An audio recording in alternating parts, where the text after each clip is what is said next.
जय हिंद प्यारे साथियों। पीएनएसटी और एनएम एग्ज़ाम की प्रिपरेशन कर रहे हो तो हमारे चैनल स्टूडेंट वार को सब्सक्राइब कर लीजिएगा और हाँ, बेल आइकन को प्रेस कर दे ताकि आने वाले लेटेस्ट वीडियो और नोटिफिकेशन आप लोगों को सबसे पहले मिले। डिस्क्रिप्शन बॉक्स में स्टूडेंट वार टेलीग्राम चैनल की लिंक भी दे रखी है, वहाँ भी इंपॉर्टेंट जानकारी आप लोगों के लिए शेयर की जाती है, तो चैनल को भी सब्सक्राइब कर ले। ओके, चलेगा। देन गाइस, इस वीडियो में हम देखने वाले फिजिक्स के ओल्ड ईयर के क्वेश्चन पेपर जो कि आप लोगों के एग्जाम की दृष्टि से महत्वपूर्ण होने वाले हैं, क्योंकि इसी के थ्रू आप लोगों को पूछा जाएगा। ओके, चलेगा। तो गाइस, आप लोगों को जो क्वेश्चन पूछने वाले बिल्कुल अकॉर्डिंग इसी के अनुसार पूछेंगे। आप लोगों को सिलेबस बिल्कुल सेम आप लोगों का है। तो देखिए, यहाँ पे क्वेश्चन आप लोगों को दिया है, एप्सिलॉन जीरो का मान पूछा है। एप्सिलॉन जीरो का मान होता है एमकेएस मात्रक में। तो देखिए, याद रखना है आप लोगों को, मैंने बताया भी था। ओके, प्रीवियस ईयर के जो आप लोगों के मतलब पिछला वाला जो वीडियो में सॉल्व करवाया था मैंने, तो इम्पोर्टेंट फिजिक्स के क्वेश्चन में बताया था एप्सिलॉन जीरो का मान कितना होता है। 8.86 इंटू 10⁶ या 8.86 गुणा 10⁻12 की घात या 9 गुणा 10⁻9 की घात या इनमें से कोई नहीं। तो गाइस देखिए, आपको बताया था मैंने एप्सिलॉन जीरो का मान क्या होता है, 8.86 गुना 10⁻12 की घात, याद रखिएगा। और मात्रक सहित याद रखिए, हो सकता है यहाँ ऑप्शन में मात्रक दे देता। ठीक है, अब देखिए यहाँ पे ये 9 इंटू 10⁻⁹ किसका मान है। तो गाइस, कमेंट्स बॉक्स में मुझे कमेंट्स करके बताइए। मैंने आप लोगों को बताया था ये किसका मान होता है, क्योंकि एग्जाम में आप लोगों को पूछेगा। अब देखिएगा, आगे बढ़ते हैं हम लोग। तो क्वेश्चन है, एक झूले का आवर्तकाल क्या है, T1 है, जबकि उस पर बच्चा बैठा है। कैसा है, बैठा है, तथा टी टू बैठा है तथा T2 है जब वह खड़ा हो जाता है, और T2 आवर्तकाल कब है, जब वो खड़ा हो जाता है। ठीक है, तो अभी देखिए T1 व T2 में संबंध क्या है। T1 is equal to T2 मतलब आवर्तकाल बराबर हो गए। T1 का आवर्तकाल T2 से अधिक होगा, या फिर T1 का आवर्तकाल T2 से कम होगा, या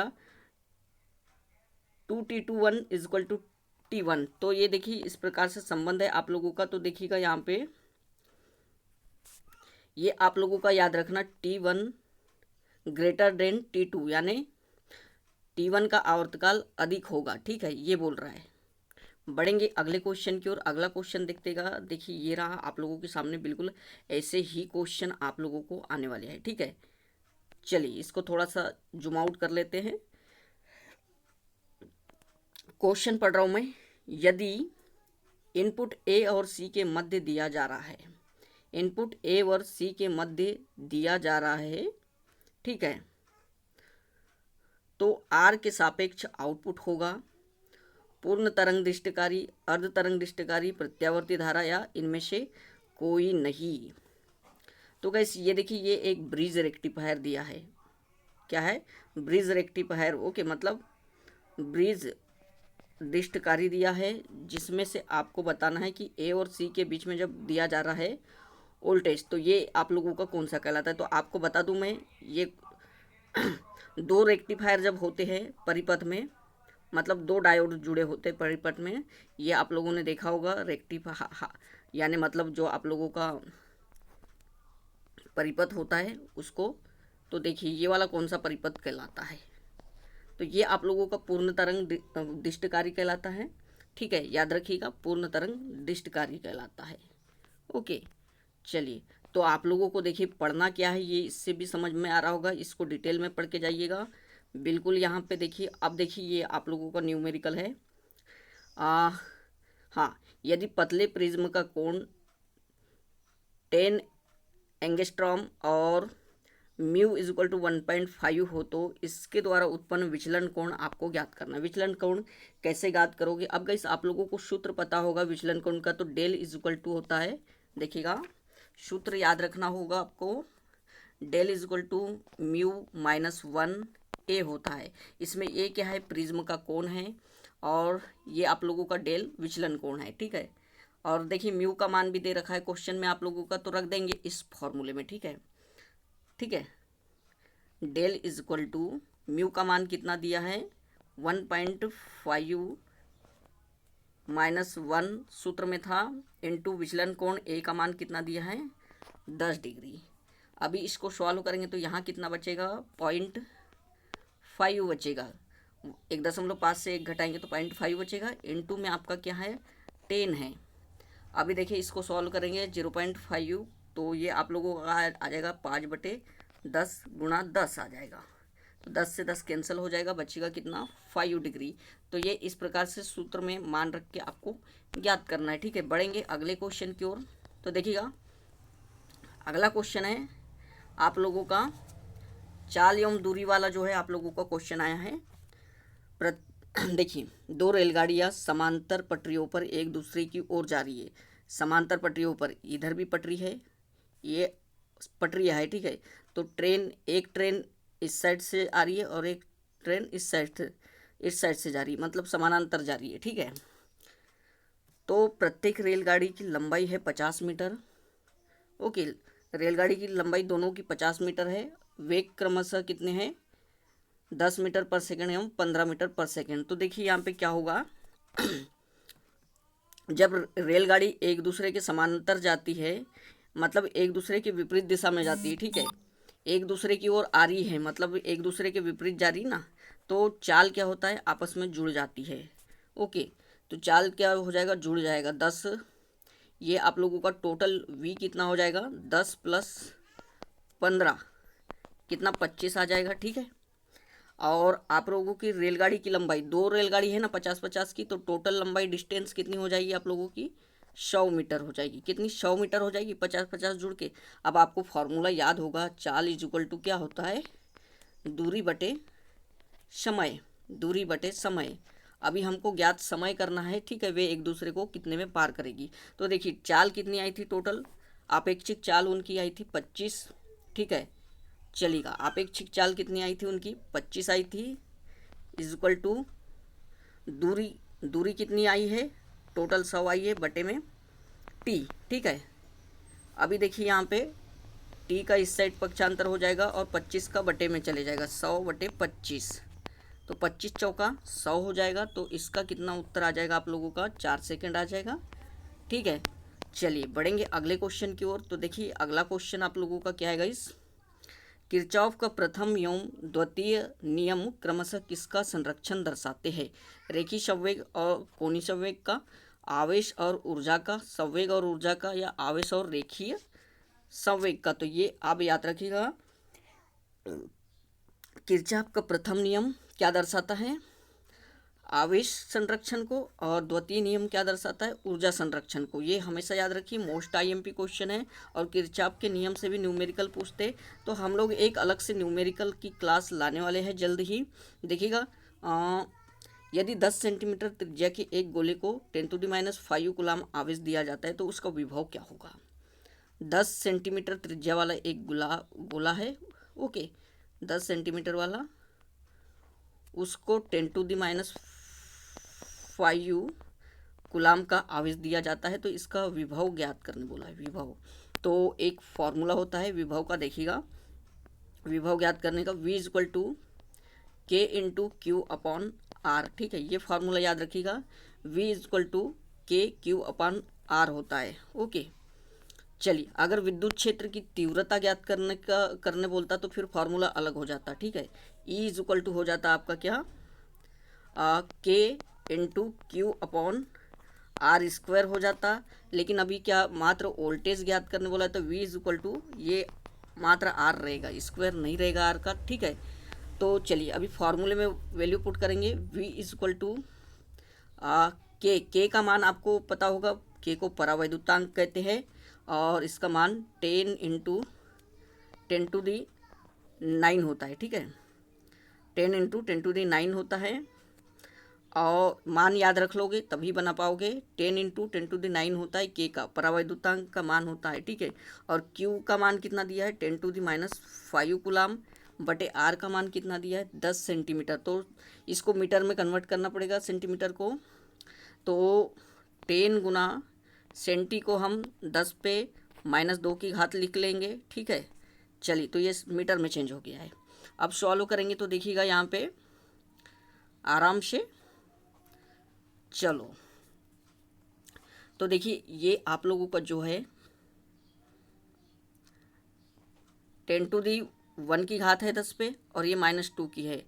1 में से -2 गया तो बट्टे में कितना बचेगा, 10 × 10 पे 9 की घात गुणा 10⁵ बटे में क्या बचेगा, देखिएगा यहाँ से देख लेते हैं अब हम लोग, ठीक है।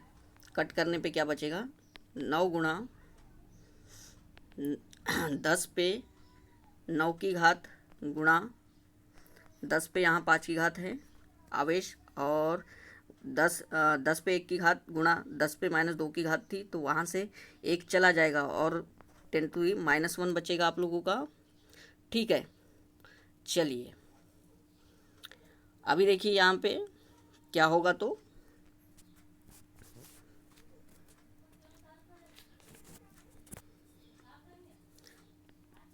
आगे सॉल्व करेंगे गाइस। तो आगे देखिएगा आप लोगों का ये -1 में से -5 में से -1 जाएगा, ठीक है। अब बचेगा कितना, 9 × 10 पे 9 की घात इंटू 10 पे -4, ठीक है। 10 पे -4 की घात बची। अब देखिए इसमें से 9 में से -4 गया तो 9 गुणा 10 पे 5 बचेगा, ठीक है। लेकिन आपके ऑप्शन में माइनस में दिखा रहा है, तो इसमें थोड़ा करेक्शन कर लोगे आप, आंसर ये वाला ही आएगा, ठीक है। बढ़ेंगे अगले क्वेश्चन की ओर बढ़ते हैं। तो देखिए यहाँ पे बहुत ही न्यूमेरिकल क्वेश्चन है, तो सॉल्यूशन करवाने में थोड़ा टाइम लगता है। दो वलयों के जड़त्व आघूर्णों का अनुपात 1:2 तथा उनकी त्रिज्याओं का अनुपात 2:1 है, उनके द्रव्यमानों का अनुपात ज्ञात करना है। अब देखिए जड़त्व आघूर्णों का सूत्र क्या होता है, I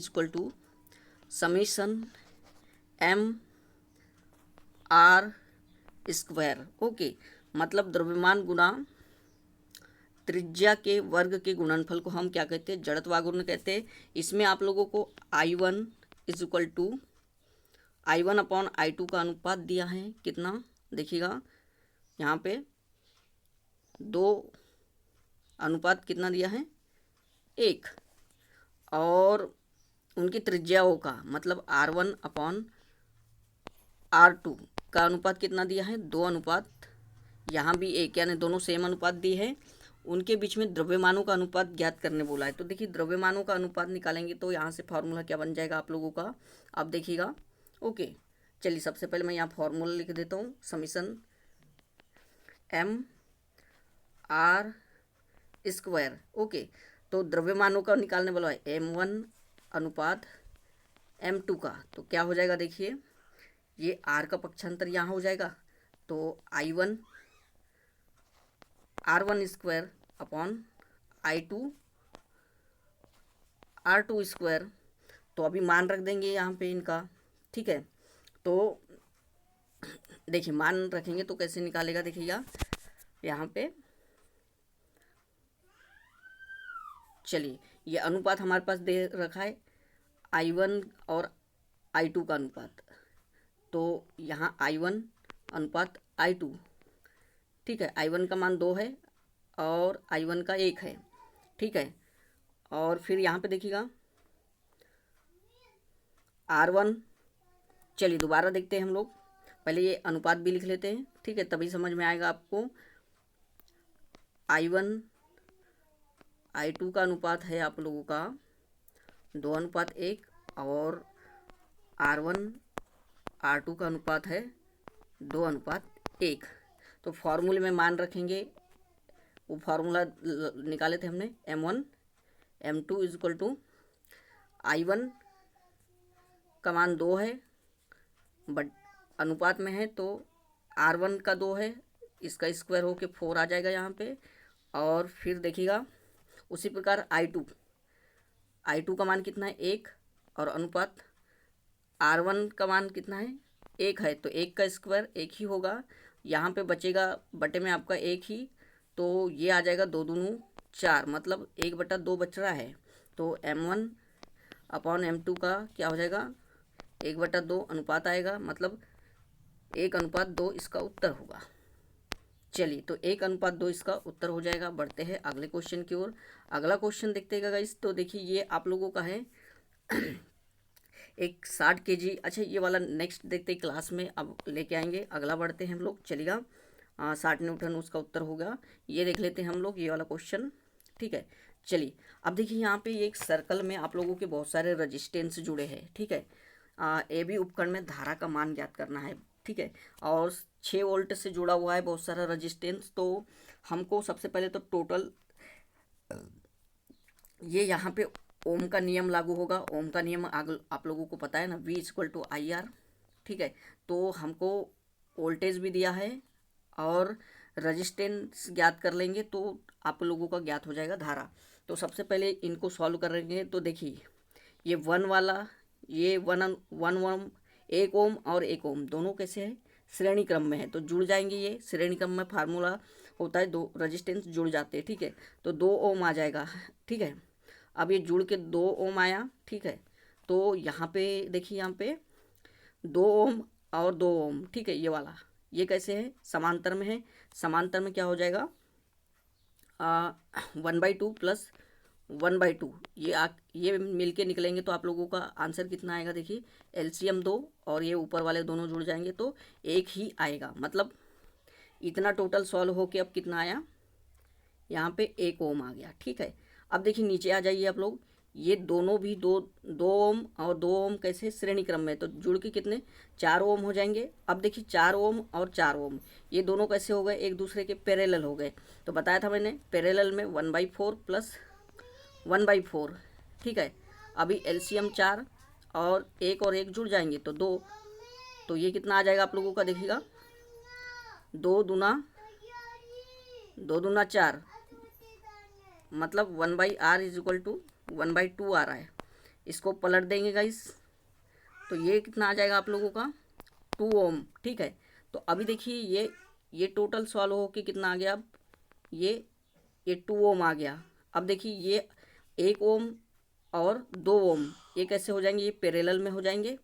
तो देखिए ओके, इतना सॉल्व करने पे जो है आप लोगों का 1 ओम आया था और ये इतना सॉल्व करने पे 2 ओम आया था। तो ये दोनों कैसे हो जाएंगे, पैरेलल में हो जाएंगे, मतलब इस प्रकार से जुड़े होंगे। अब देखना सॉल्व होने पे कैसा आ गया है, ये आ गया है आप लोगों का 6 वोल्ट और ये आप लोगों का 1 ओम यहाँ आया है और ये 2 ओम यहाँ पे आया है। अब ये दोनों कैसे पैरेलल में है, तो पैरेलल में नहीं, ये अब ये एक दूसरे के सीरीज में हो गए, ठीक है। सीरीज में हो गए तो सीरीज में जुड़ के टोटल आर कितना आ जाएगा, 3 ओम आ जाएगा। अब 3 ओम आ गया है आर हमारे पास और वोल्टेज कितना है 6 वोल्ट। तो आई इज इक्वल टू क्या हो जाएगा, ओम के नियम से V/R। तो V का मान 6 वोल्ट और R का मान 3 वोल्ट, 3 दूनी 6, मतलब आपका उत्तर कितना आएगा, 2 एम्पियर आएगा, ठीक है। 2 एम्पियर आया, जैसे मैंने बताया है वैसे सॉल्व कर लीजिएगा आप लोग। देखिए अगला देखते हैं हम लोग, गैस में अणुओं की गति होती है 1 विमी, 2 विमी, त्रिविमी। तो आप हमेशा याद रखिएगा गैस में जो है त्रिविमी गति होती है, ठीक है। त्रिविमी गति होती है। बढ़ेंगे अगले क्वेश्चन की ओर। अगला क्वेश्चन देखते हैं, यहाँ पे देखिएगा, यदि डायोड का अग्र वोल्टेज बढ़ा दिया जाए तो अवक्षय परत की लंबाई क्या होगी। तो गाइस देखिए डायोड का अगर अग्र वोल्टेज बढ़ा देंगे तो जो डिप्लेशन लेयर है आपकी अवक्षय परत जिसको कहते हैं वो आप लोगों की घट जाती है। हमेशा याद रखिएगा घट जाती है, ठीक है। मतलब वोल्टेज आप लोगों का दे रहे हैं हम लोग, बढ़ा रहे तो ठीक है, और वोल्टेज अगर घटाएंगे हम तो आप लोगों की जो है डिप्लेशन लेयर की चौड़ाई बढ़ जाएगी, ठीक है। ये 2 पॉइंट याद रखिएगा। बढ़ते हैं अगले क्वेश्चन की ओर। तो देखिएगा ये क्वेश्चन है न्यूमेरिकल वाला, इसमें आप लोग इसको देख के सॉल्व करने की कोशिश कीजिएगा। ये आप लोगों के सामने है और ये पॉइंट है। अगर नहीं होता है सॉल्व तो हम लोग नेक्स्ट क्लास में लेके आएंगे, इसमें काफ़ी बड़ा हो जाएगा, ठीक है। चलिए नेक्स्ट क्वेश्चन की ओर देखते हैं। चलिएगा तो अगला क्वेश्चन देखते हैं हम लोग, यहाँ पे आप लोगों के सामने है।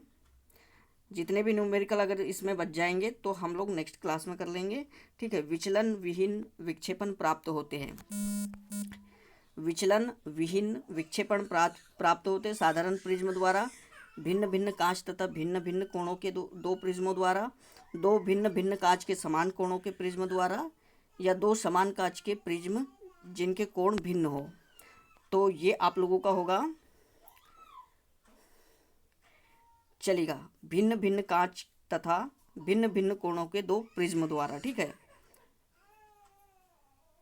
अगला क्वेश्चन देखते हैं हम लोग। तो अगला क्वेश्चन देखते गाइस, ये आप लोगों के सामने है। देखिए y is equal to mg/l upon πr²l है। यदि भार mg को दोगुना करने पर y का मान होगा, तो y का मान कितना होगा? ये y ही होगा। ठीक है, बढ़ते हैं आगे। अगला क्वेश्चन देखो, ये रहा आप लोगों के सामने। दो लंबे विद्युत धारावाहक तारों के मध्य बल F है। यदि धारा का मान एक तार में दोगुना कर दिया जाए तो उनके मध्य लगने वाला बल होगा। तो हमेशा याद रखना, आप लोगों को याद रखना होगा कि अगर हम किसी चलेगा हाँ, अगर किसी हम तार की लंबाई को दोगुना कर देते हैं तो उसकी लंबाई n² गुना हो जाती है। ठीक है, चलेगा, ये याद रखिए आप लोग। तो ये आप लोगों को नहीं, ठीक है, ये आप लोगों का दुगुना होगा, याद रखना बस। बढ़ेंगे अगले क्वेश्चन की ओर। चलिए अगला क्वेश्चन देखते हैं। तो ये रहा आपके सामने अगला क्वेश्चन, काफ़ी लंबा है। चलिए तो इसको हम ये देख लेते हैं। चित्रानुसार द्रव्यमान m के ऊर्ध्वाधर दोलन का आवर्तकाल स्प्रिंग नियतांक है। k इज टू स्प्रिंग नियतांक है। ठीक है, चित्र दे रखा है आप लोगों के सामने। ठीक है, दो स्प्रिंग नियतांक है और इसमें आप लोगों का जो है m द्रव्यमान लटका हुआ है।